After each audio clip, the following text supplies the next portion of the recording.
भगवान की शरण में जाने से जो भोग कष्ट देने वाले हैं उन कष्टों का भगवान निवारण कर देता है, कम कर देता है। लेकिन भोग तो थोड़ा भोगना ही पड़ता है, इसमें कोई अन्यथा लेने की आवश्यकता नहीं है। आइए सुनिए जरा, दशरथ जी महाराज को कर्म का फल भोगना पड़ा। तापस अंध श्राप सुधियाई, कौशल्य ही सब कथा सुनाई। पूरी चर्चा कौशल्या जी से कर दी कि मैंने श्रवण का वध किया, धोखे से किया, और श्रवण के माँ बाप ने मुझे श्राप दिया। और कौशल्या मैं सत्य कह रहा हूं, जैसा कर्म व्यक्ति करता है, अगर धर्म करता है तो धर्म मरने के समय सामने खड़ा हो जाता है, वो अधर्म करता है तो अधर्म भी सामने खड़ा हो जाता है। अगर ताकत अधर्म की हुई तो नरक में चले जाओगे, और ताकत अगर धर्म की हुई तो याद रखना, यम को धक्का मारते हुए वो धर्म तुम्हें भगवान के द्वार पे खड़ा कर देगा। इसलिए ताकत किसकी बढ़ानी है, जल्दी बोलो। ताकत धर्म की बढ़ानी है, जिससे जाने अनजाने में अगर अधर्म हो भी गया है तो ये कमजोर पड़ जाए, हमारा धर्म सबल हो, और अंतिम श्वास के समय धर्म जो है यम को धक्का मार दे, हमारा धर्म यमराज को धक्का मार दे और भगवान के द्वार पर हाथ पकड़ के खड़ा कर दे के लो प्रवेश करो। इसलिए ऐसा तो हो ही नहीं सकता है कि इस कलिकाल में किसी से अधर्म ना हो ही नहीं सकता है इस कलिकाल में किसी से अधर्म ना हो। लेकिन ताकत हमें किसकी बढ़ानी है, जल्दी बोलो। धर्म की ताकत बढ़ानी है हमें। धर्म की ताकत बढ़ जाती है तो फिर अधर्म से हमें डरने की जरूरत नहीं है, क्योंकि ताकत हमारे पास धर्म की ज्यादा है। तो आज दशरथ जी महाराज ने कहा, मुझे श्रवण की लाश दिखाई दे रही है, ये श्रवण मेरे सामने पड़ा हुआ है, तुम नहीं देख पा रही हो, क्योंकि तुम्हारा कर्म थोड़ी बिगड़ा है, कर्म मेरा बिगड़ा है।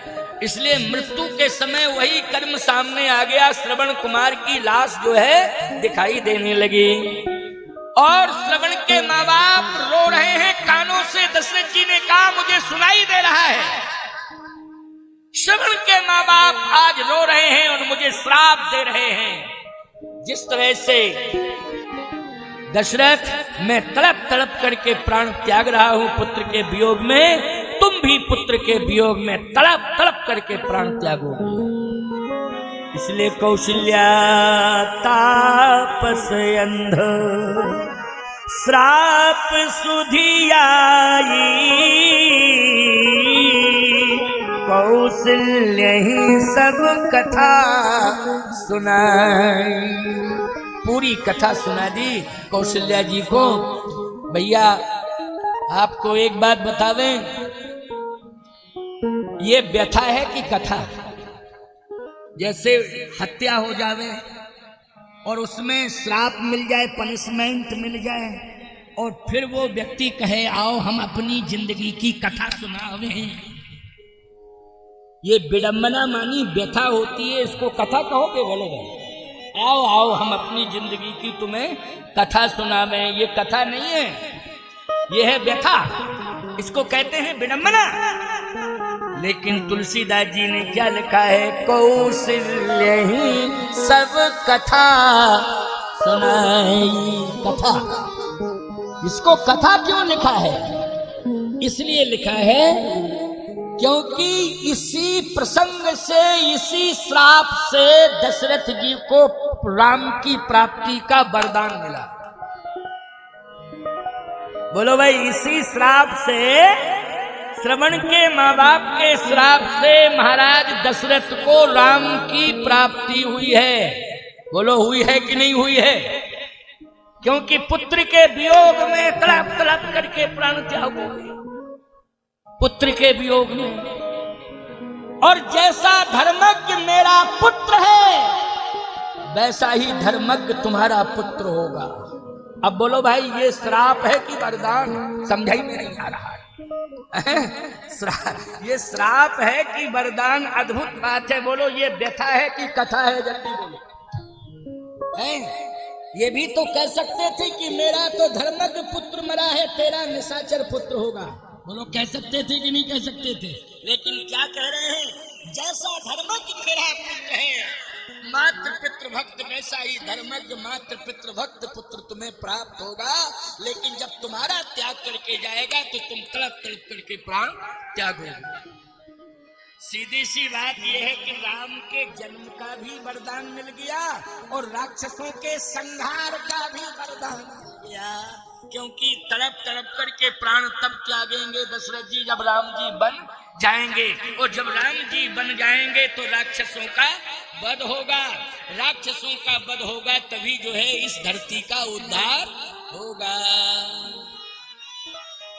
इसलिए इसको व्यथा नहीं लिखा जा सकता है। इसको क्या लिखा जाएगा? ये इतना बड़ा ग्रंथ लिखा राम कथा का। बोलो, वनवास के बाद ही विस्तार हुआ कि नहीं हुआ इसका? अयोध्या कांड के बाद अरण्य कांड विस्तार ही होता गया, वो अरण्य कांड के बाद किष्किंधा कांड विस्तार होता गया, किष्किंधा कांड के बाद सुंदर कांड विस्तार होता गया, और सुंदर कांड के बाद लंका कांड विस्तार होता गया, और लंका कांड के बाद उत्तर कांड। बोलो, हो गया विस्तार कि नहीं हो गया? विस्तार ही होता गया। अयोध्या में रहते तो विस्तार नहीं होता, केवल बाल कांड रहता है। लेकिन वनवास गए अयोध्या छोड़ के तो विस्तार होता गया। और बोलो, ये व्यथा बन गई कि कथा? जल्दी बोलो, कथा। इसलिए तापस अंध श्राप सुधियाई, तापस अंध श्राप सुधियाई, कौशल्य सब कथा सुनाई, कौशल्य सब कथा सुनाई, कौशल्य सब कथा सुनाई, कौशल्य सब कथा सुनाई, तापस अंध शाप शुधियाई, तापस अंध शाप शुधियाई, राम चले पण प्राण जाहि, राम चले पण प्राण जाहि, राम चले पण प्राण जाहि, राम चले पण प्राण जाहि, कहीं सुख लाग रहत तन माही, कहीं सुख लाग रहत तन माही, कहीं सुख लाग रहत तन। कौशल्या, ये प्राण क्यों नहीं जा रहे हैं? कौन सा सुख बाकी रह गया है जो प्राण भोगना चाहते हैं? क्योंकि राम जा रहे हैं लेकिन प्राण नहीं जा रहे हैं। कौशल्या जी ने बहुत समझाया है।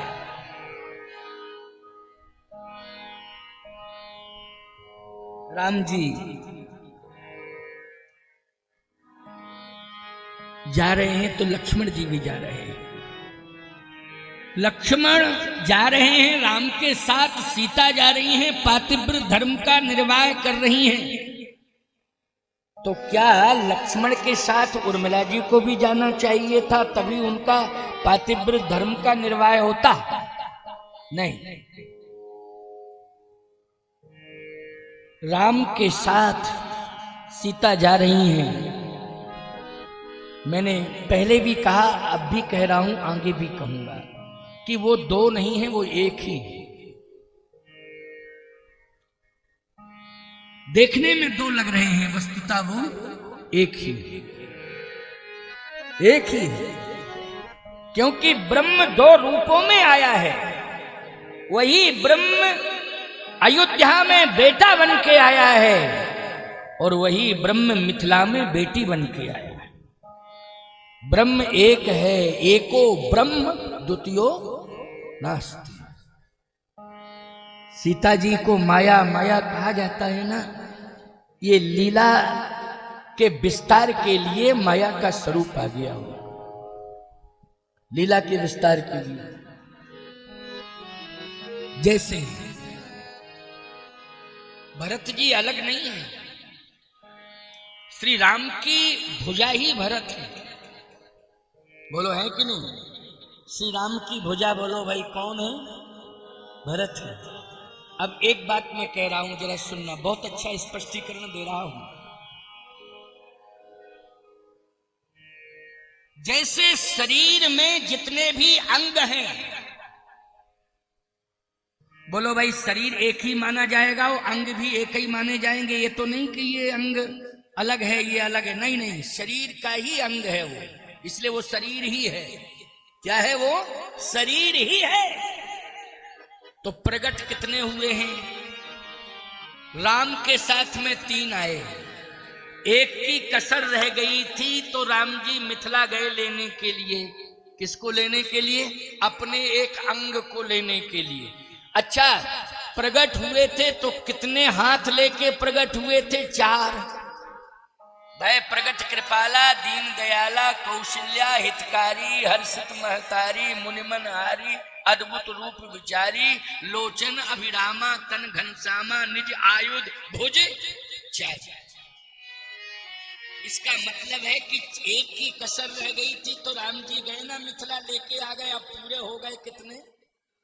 राम जी के 4 अंग हो गए, ये 4, क्योंकि भुजाएं कितनी हैं? 4। और ये चारों भुजाएं हैं, एक ही अंग की 4 भुजाएं हैं, याद रखना।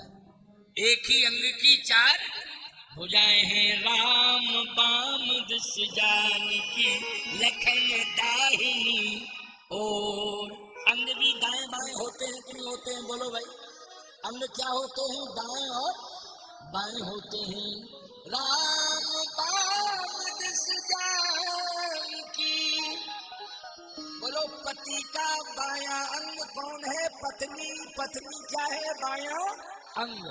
इसलिए वाम भाग संभूता कहा जाता है।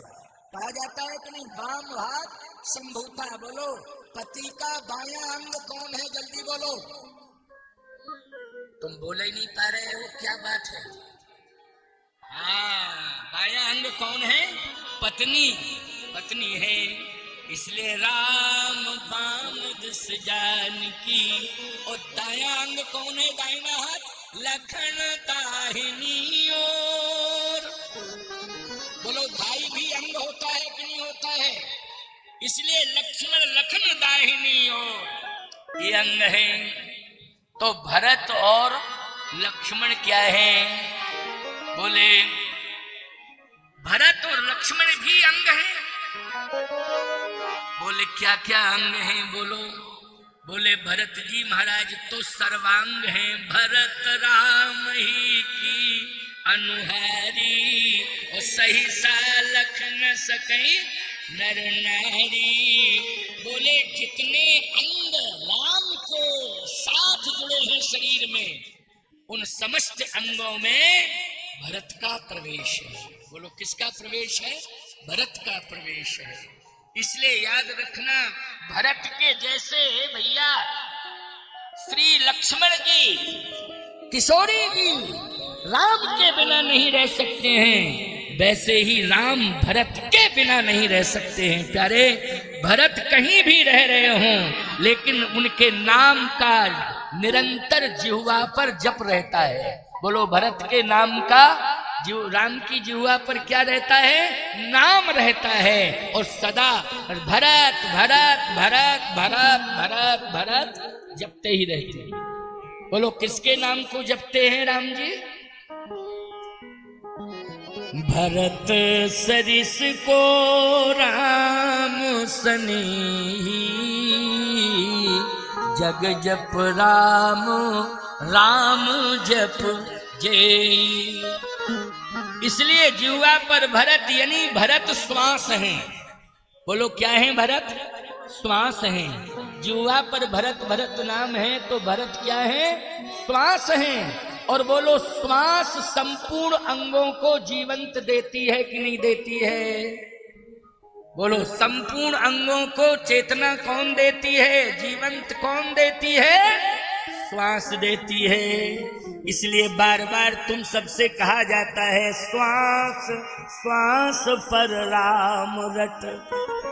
तुम लोग भी राम राम जपा करो तभी जिंदा हो, और यदि तुम बकवास कर रहे हो तो मुर्दा हो।